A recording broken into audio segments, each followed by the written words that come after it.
Good morning, everybody. We're out at Rocky Mountain Arsenal National Wildlife Refuge. Get it? It's November the 3rd. There's a lot of snow still on the ground from the snow event we had on Monday and Tuesday of this week. But they've been plowing here where the prairie dogs used to be before the plague went through and took them out. So anyway, I want to say a thank you to Sheila, who is our first subscriber. Thank you, Sheila. Hope you enjoy the videos. This is, well, we're not really sure. This row of trees was either part of somebody's military housing after they took this area over during early days of World War II to create munitions, and they asked the homesteaders to leave so that they could do that. I think they forced the homesteaders to leave. I was being, World War II was a time of patriotism. So definitely too wet for snow angels. Yeah, not without snow pants. Better jacket on. Yeah. And it's too far from here to the ground anyhow.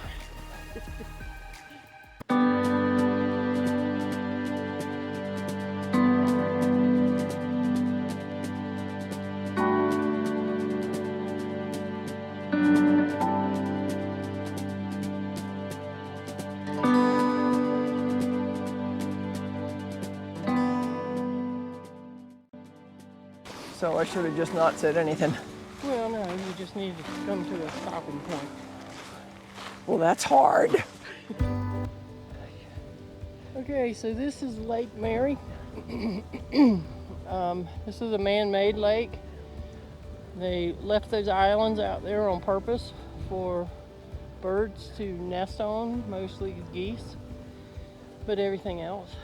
And it looks like we've already got a rime of ice. So when January, February comes, this lake will be pretty much frozen over. Yeah, you can tell where the ice is because it smooths out. And then it's Yeah, it's underneath it. The waves are up underneath it. But we got a pretty good breeze blowing in our face right here. So those waves should be coming all the way to the bank, but the ice is stopping them. But this lake, they have catch and release fishing out here. Since this was a Superfund site, I don't think they really want you eating the fish that you catch out of here. I'm not sure what they catch. I don't think there's bass or anything in here. It's probably brim or too cold, or I don't know if they put, no telling. And you'll notice that the lake is pretty shallow. It's showing it's 7.1, and I'm pretty sure that's feet and not meters. Yeah. Yeah, when all the snow melts, and the ice in the spring, it'll come back up, but it's pretty low right now. So we got what looks like a doe and a couple of maybe yearlings right here. These are definitely whitetails. Well, I thought they were mule. You're right. They're mule deer. And if she'll look at us, hey, mama deer. Look over here. But you can see that her ears and the yearlings their ears are much bigger than that one we just saw a few minutes ago. And the rump on the mule deer shows white, even with the tail down. Yeah. The white tail, it just picks up its white tail. So its rump does not look white when you see it from the back end, unless it's got its tail elevated. Yeah, its rump is brown, but you can see it a little bit on the yearling that's standing up. She's looking at cars. Oh, there she's looking at us. You can see how much bigger her ears are than that one before. the better to hear you with. So this used to be a bluebird box, but as you can see now, it's become a wasp nest haven, and there's a whole bunch of wasps up there on top of the cone, and we think they're frozen, but we're not going to touch them to find out. And the other thing is that there's a few that have a cap on them, a few of the holes. I don't know how to describe a wasp nest, but very few have caps on them so that they might be eggs, larvae, something for next year. I think they got caught out. Yeah. Won't be no bluebirds nesting in there though, especially since the front's gone. Yeah, well, and hang on, and now show the poop. Oh. Fine quality poop down here. I believe it is mule deer poop. That's what we're going with. That's our story and we're sticking to it. That's right, and we're not stepping in it. Too big to be bunny poop. That's for sure. So we've come up on a view of your tax dollars at work. This used to be a floating bridge, and they've taken the floating bridge out and they're putting in a more sturdy, solid bridge. The floating bridge was getting pretty old and pretty rickety, so I'm not really sad to see them take that out. So we just talked to a fisherman, and he said there's largemouth bass in here and pike. And the reason they like to fish in here, even though it's catch and release, is because catching those fish is a lot of fun. And some of them are trophy size, he says. Yeah, not that they get to keep them, but he said it's a lot of fun, the fishing. It's just for the sport. So that's why they do it. I was always wondering. And he said, and we speculated that it's too cold for the bass, and he said when it gets cold, they hug the bottom, which is where the water's warmest, and in the summer they come up and do their bass thing.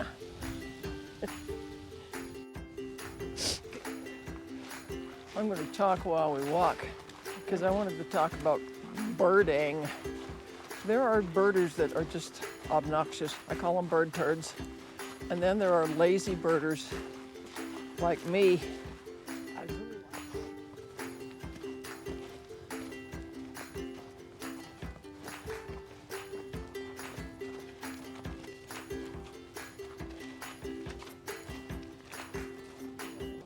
Yeah, these are white-tailed deer, and she just lifted up her tail, a little bit of distress or signal.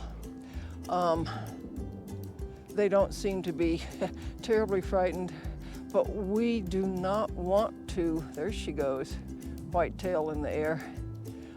We don't really want to stress these animals because it's winter and getting deeper into the winter, and they need every calorie that they have to make it through the winter.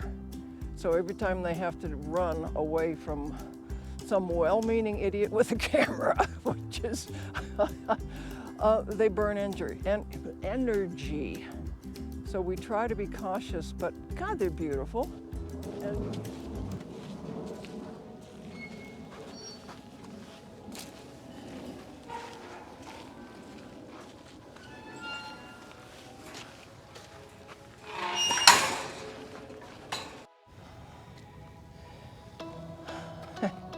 this is just, we stopped because I just love this thing.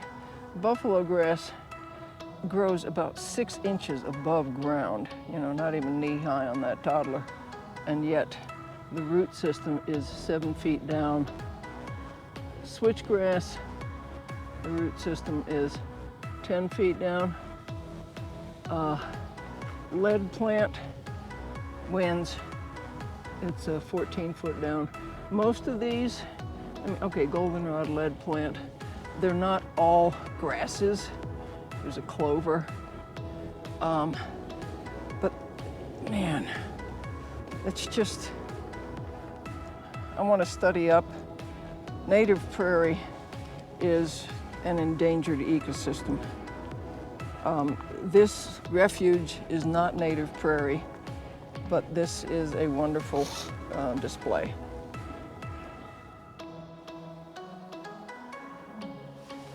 Okay, in this box here is a black-footed ferret. These are, I think, above breeding age, and if you come over this way, you can see her face with the camera. We're trying to film her without disturbing completely, and she's in full nap mode. Looks like our cats. Looks like she's also got a full belly.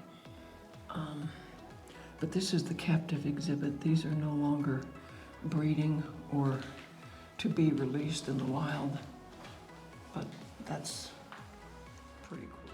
This is more of the ferret exhibit. You're not allowed out here after dark, so you undoubtedly will not see the ferrets, but my understanding is that they might release live prairie dogs just to keep the ferrets feeling like wild animals. Okay, so we made it back to the car. We weren't out very long. It was colder than we were expecting. At 50 degrees was a cold 50 degrees. So we did 2.94 miles in 1 hour and 55 minutes.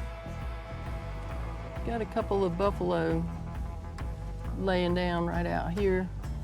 And if you can see through that tree, there's one standing up. But they're just taking it easy and chewing their cud. It's been a long day of eating grass. We just read at the visitor center that these guys will walk 18 miles Per day. in a day while they're grazing, and they'll eat up to 24 pounds of grass. No wonder they're so big.